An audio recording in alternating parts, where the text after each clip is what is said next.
দেওয়া হয়, সেটাতে আমাদের আলাদা করে ভাতাও দেয় সরকার থেকে। যুগান্তরী পদক্ষেপ, অবৈতনিক শিক্ষা,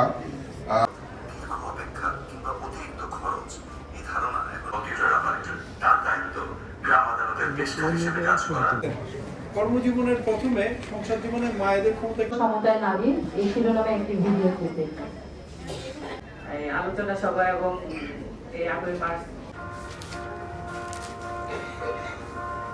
এই কথাটা ওনারা আমার দিকেই চালু করেছিলেন। আর আজকে আমরা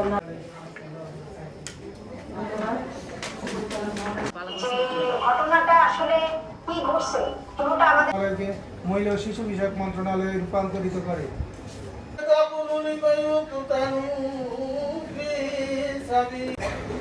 এই নারীদেরকে উন্নয়নের বাইরে, নারীদেরকে কর্মের বাইরে রেখে মানে এদেশে উন্নতি সমৃদ্ধি সম্ভব না।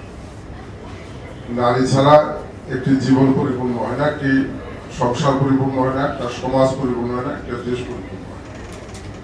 সঙ্গত কারণেই এই জনগোষ্ঠীর অর্ধেক নারী তাদেরকে পশ্চাতে রেখে, কর্মের বাইরে রেখে আমরা যে উন্নয়নের স্বপ্ন দেখছি সেই উন্নয়ন কখনোই টেকসই হওয়া সম্ভব না।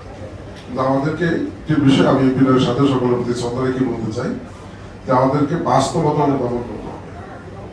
আমরা সবসময় নারী অধিকারের কথা বলি, নারী অধিকারের জন্য সংগ্রাম করি, নারীর ক্ষমতায়নের কথা বলি। আমরা যদি বাস্তবতা অনুধাবন না করি তাহলে আসলে এই নারী দিবস বক্তৃতা করে গেলাম, এই বক্তৃতাই আমার নয় এ পর্যন্ত সীমাবদ্ধ থাকবে।